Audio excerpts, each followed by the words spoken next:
Time Show do t'i përfshi të gjitha, por më shumë det. Megjithatë, Vlora i ka bukuritë e panumërta. Ne u ndalëm paksa në këndin e rrugës, teksa duket kaq i magjishëm dhe i qetë liçeni i fshatit Babice Vogël.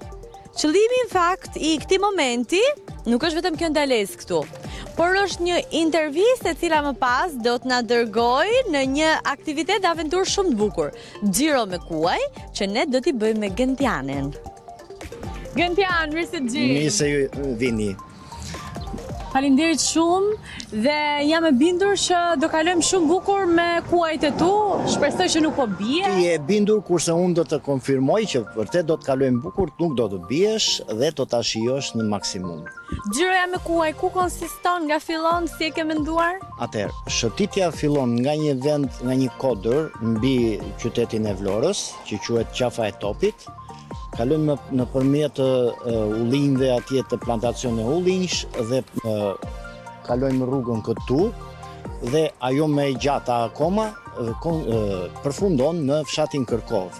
E gjithë xhirua bëhet midis ullinjve dhe me pamje spektakolare, si nga fshati këtu Babic, domethënë si i thonë në anglisht countryside, dhe pastaj sapo kalojmë qafën atje lart, dalim me pamje nga deti, e cila të gjithë turistët i lë me gojë hapur.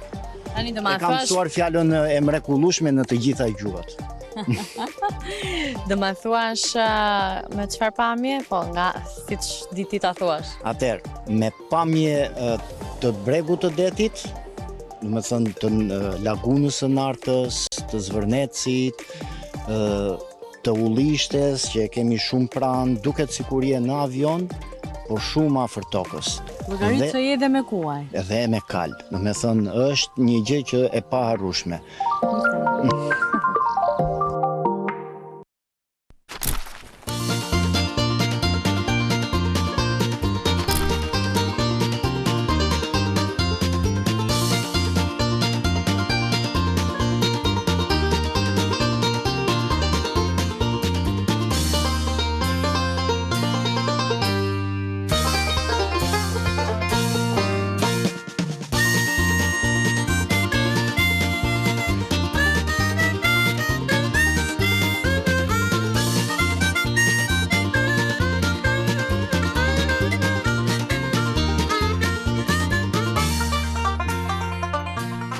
Nga këto kodra të bukura mesdhetare, të buta e të mbushura me drur ullinjsh, të cilët tregojnë shekujt mbi supet e kësaj toke, nga toka të mbushura me gjineshtra, me bimë të tjera medicinale, xhinkalla dëgjohen në sfond dhe mbi të gjitha, syri e zemra rreth për të bukurën Vlorë.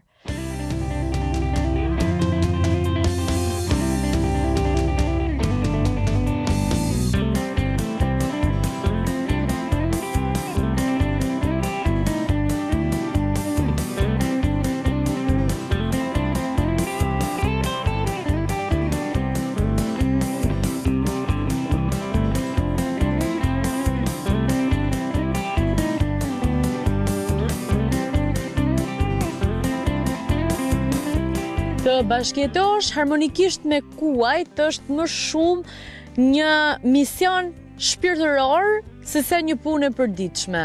Është një intensitet, por kur bëhem bashkë të gjithë këta element që duket sikur janë shkëputur nga imagjinatat e autorëve të librave më të mëdhenj botror, atëherë kemi një kryevepër. Dhe kjo ndodh këtu në Vlorë, në këto kodra fantastike, e më tutje male, ishuj gadishuj, laguna, dhe një dashuri e një zemër që rreh fort për një qytet të tillë, e mbi të gjitha për kuajt. I dashur Gent, çfarë do thot për ty të jesh çdo ditë në këtë mision të madh, që është t'ju mësosh njerëzve kalorimin, hipizmin, por nga ana tjetër dhe t'i shijosh vetë? Atëherë, në kjo lloj të themi biznesi apo pune, nuk mund të fillonte thjesht duke qenë punë apo biznes. Po nuk ka është zëmra brenda, po nuk është dashuria për kuajt, po nuk është dashuria për gjithë mjedisin, për natyrën, nuk mundet që është e vështirë të gjesh një njeri ta punësosh nëse ai nuk i do të treja këto gjëra. këtu është dhe kjo nuk është thjesht biznes për mua, kjo është përveç se biznes është mënyrë jetese. Edhe një mënyrë, një stil jetese. Ju nuk e imagjinoni dot se çfarë qetësie dhe si thua mirëqenie mendore mund të përftoj njeriu thjesht duke ndonjë këtu, të shikoj kuajt, të shijoj natyrën dhe të shijoj perëndimin që për mua është më i bukuri në botë. Të gjithë të huajt që vinë, ngelen të mahnitur, askush nuk ka ikur i pa kënaqur, askush nuk ka ikur pa thënë që këtu është e mrekullueshme. Këto janë tokat e të parëve të tu, ti kur folëm në celular më ceke një detaj shumë të bukur që më the, ne kemi një 2-3 gjëra të vogla aty në formë fshatëshe. Kështu që ju nuk keni ndryshuar asgjë nga ky identitet që rrjedh në vena, nga ky gjaki i vlonjatëve shumë pasionant nga natyra.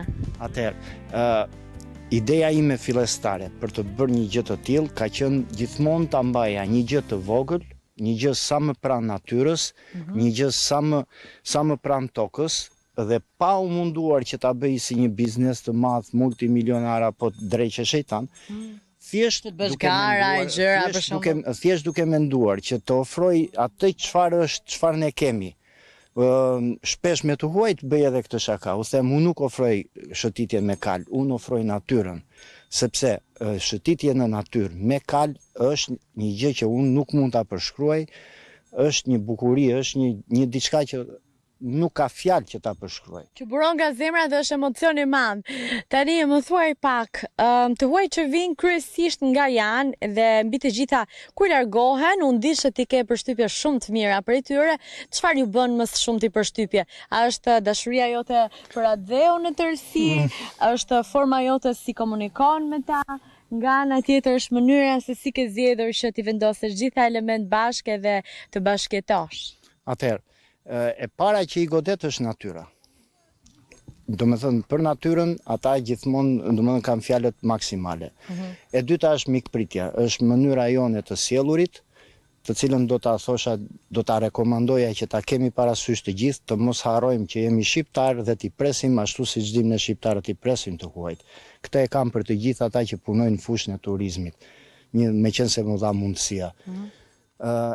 Tjetra është edhe thjeshtësia edhe naturaliteti me të cilin ne veprojmë këtu. Ta ullinjt janë shekullor? Po.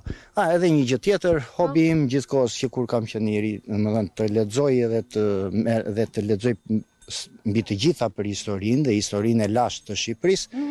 Dhe historia jonë është mahnice për të gjithë, pothuajse të gjithë të huajt. Të huajt i kemi, të them, është pak të them nga gjithë bota, por për të qenë më konkret, gjithë Evropa ka qenë këtu. Nga bota kemi patur edhe nga Zelanda e Re, nga Kina nga, nuk e di, edhe nga Mongolia. Edhe nga Mongolia. Cila është pasiguria më e madhe e turistëve kur vinë këtu, si fillim? Përgjithsisht na vinë turistë që edhe nuk kanë hipur ndonjëherë në kal, domethënë janë fillestar dhe natyrshëm kanë atë frikën e të hipurit për herë të parë për të provuar diçka për herë të parë.